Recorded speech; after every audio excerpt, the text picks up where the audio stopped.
আসসালামু আলাইকুম। আমি রাতুল আছি আপনাদের সাথে এবং আজকে আমাদের স্টুডিওতে রয়েছে নেক্সট জির আরেকটা ফোন N74 এবং এই ফোনটাও কিছুদিন আগে বাংলাদেশে অফিসিয়ালি রিলিজ হয়েছে, মানে এন্ট্রি বাজেট সেগমেন্টে রিলিজ হয়েছে। আর এই ফোনটার মূল্য 13,499 টাকা বা 13,500 টাকা। তো এই প্রাইস রেঞ্জে ফোনটা কেমন সেটা আজকেই হয়তো জানাবো না, বাট আজকে আমরা আনবক্স করব ফোনটা এবং আমার ফার্স্ট ইমপ্রেশন এই ফোনটা নিয়ে কেমন হয় সেটাই আপনাদের সাথে শেয়ার করার চেষ্টা করব। সো ঝটপট শুরু করা যাক।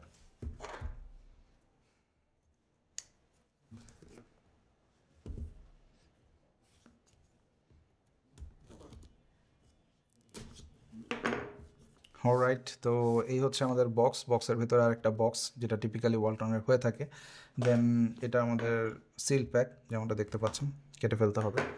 আর এটা ওপেন করে সম্ভবত আমরা কিছুদিন আগে যেটা আনবক্স করেছিলাম N26, সেটার মতোই এটাতেও আমরা বক্স কন্টেন্ট পাচ্ছি। শুরুতে রয়েছে একটা এনভেলপ, যার মধ্যে অ্যাজ এক্সপেক্টেড একটা সিলিকন কেস, আপনার ওয়াইপ, যেটা দিয়ে বেসিক্যালি সাথে আসা যে গ্লাস প্রোটেক্টর সেটা আপনারা ইনস্টল করতে পারবেন। আর এটাতে সিলিকন কেসটা রয়েছে, যেমনটা দেখতে পাচ্ছেন, ট্রান্সপারেন্ট সিলিকন কেস। তো এগুলো খুলছি না, এগুলো আমরা প্রিভিয়াসলিও দেখেছি। দেন এর পরের কম্পার্টমেন্টে রয়েছে আমাদের N74 যে ডিভাইস সেটা। আর আমাদের যে রিভিউ ইউনিট, এটার কালার হচ্ছে ব্ল্যাক, মিরর ব্ল্যাক অনেকটা। তো এটা পরে দেখছি একটু, ফোনটা কিন্তু বেশ থিক।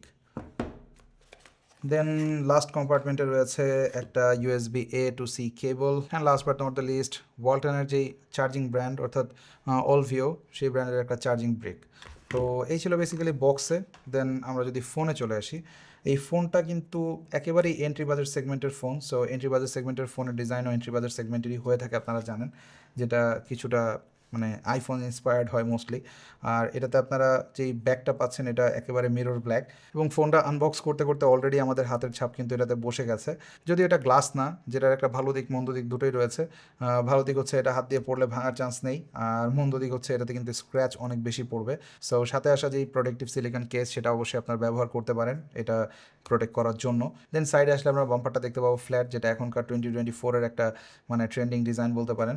আর আপার পোর্শনে কিন্তু কিছুই থাকছে না। বটমে রয়েছে 3.5 mm headphone jack port, type C port, primary microphone এবং স্পিকার, যেটা single firing speaker of course. আর এই ফোনটার থিকনেস কিন্তু আমার কাছে একটু বেশি মনে হচ্ছে, যেটা এই বাজেটে অনেক ফোনে হয়তো আরেকটু কম আমরা দেখে অভ্যস্ত।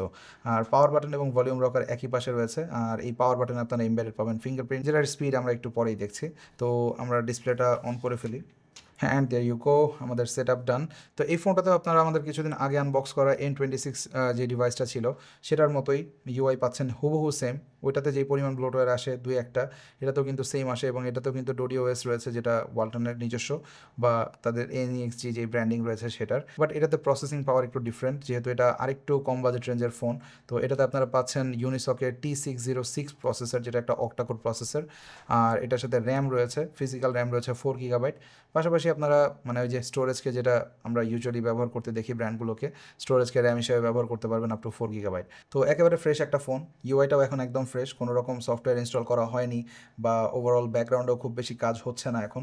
তো এই হিসাবে ইউআই একেবারেই স্মুথ লাগছে সোফার। আর ওয়ালটনে কিন্তু এখন তাদের ইউআইকে একেবারে সিম্পলিফাই করে ফেলেছে, খুব বেশি হেভি কোনো স্কিন তারা কিন্তু ব্যবহার করে না, যার কারণে ওভারঅল হার্ডওয়্যার যদি একটু দুর্বলও হয় সেক্ষেত্রেও ফোন খুব বেশি ল্যাগিনেস বা আদার কোনো এজ শো করে না খুব দ্রুত। তো এটা একটা ভালো দিক অবশ্যই, যার রিফ্লেকশন আপনারা থ্রু আউট দ্য ইউআই কিন্তু দেখতে পাবেন, যে এটা খুব বেশি ল্যাগিনেস শো করছে না। যদিও আমার মনে হয় এই বাজেট রেঞ্জে আরেকটু বেটার প্রসেসর অবশ্যই ব্যবহার করা উচিত, যাতে করে লং লাস্টিং হয় ফোনটা এবং ওভারঅল ইউজার এক্সপিরিয়েন্সটা অনেক দিন যাবত যেন আমরা একটা বেটার পাই। এছাড়াও ফোনটার যে ফ্রন্ট লুক, সেটাও আমার কাছে মনে হয় 2024 সালে এসে একটু ব্যাকডেটেড লাগছে। যেমন এর ফ্রন্টে আপনারা এখনও পাঞ্চলের পরিবর্তে পাচ্ছেন ডিউ ড্রপ, পাশাপাশি বটম চিনটা কিন্তু বেশ খানিকটা বড়, আর তিন দিকের বেজেলও খুব বেশি সিমেট্রিক্যাল না। যদিও এই ব্যাপারটা আসলে খুব বেশি কমপ্লেন করার সুযোগ নেই, কারণ একেবারে এন্ট্রি বাজেট সেগমেন্টের ফোন এরকম হবেই। বাট এই ডিউ ড্রপটা অ্যাটলিস্ট থাকা দরকার ছিল বলে আমার মনে হয়। আর ফোনটার ডিসপ্লে 720p বা HD+ রেজলিউশনের, এবং এটা 90 হার্জের একটা প্যানেল। সো মোটামুটি ইউআইতে আপনারা স্মুথ এক্সপিরিয়েন্স পাবেন। বাট এগেইন ডিসপ্লে সাইজ খানিকটা বড় হওয়াতে আপ ক্লোজ দেখলে অবশ্যই কিছুটা পিক্সেলেশন চোখে পড়বে। তবে এই ডিসপ্লের কালার রিপ্রোডাকশন আমার কাছে বেশ ভালো লেগেছে, খুব বেশি ওভারলি স্যাচুরেটেডও না, আবার একেবারে যে ডাল লাগে এই বাজেট রেঞ্জের অনেক ফোন আমরা যেমনটা দেখি, এটা কিন্তু সেরকম না। সো আপনারা মোটামুটি ভালো একটা এক্সপিরিয়েন্স ডিসপ্লে থেকে পাবেন, যদি আপনি খুব বেশি নিটপিকি পিকে না হন। আর যেটা বলছিলাম যে এর সাইড যে পাওয়ার বাটন রয়েছে সেটাতে কিন্তু এমবেডেড রয়েছে ফিঙ্গারপ্রিন্ট সেন্সর, যেটা বেশ ভালোই কাজ করে। অ্যাটলিস্ট আমি যখন এটাতে ফিঙ্গারপ্রিন্টটা রেজিস্টার করছিলাম তখন খুব দ্রুতই রেজিস্টার হয়ে গেছে, কোনো রকম সমস্যা আমাকে দেয়নি।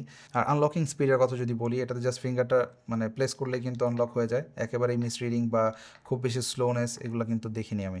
আর এতে ক্যামেরা রয়েছে 52 মেগাপিক্সেলের প্রাইমারি এবং ফ্রন্টে রয়েছে 8 মেগাপিক্সেলের সেলফি ক্যামেরা, যেটাতে রেজাল্ট আমাদের ইনডোর কন্ডিশনে যেমনটা আপনারা দেখতে পাচ্ছেন হোয়াইট ব্যালেন্স ঠিকঠাকই লেগেছে সো ফার। বাট আপনারা জানেন এন্ট্রি বাজেট সেগমেন্টের ফোন, খুব বেশি এক্সপেকটেশন আমাদের নেই।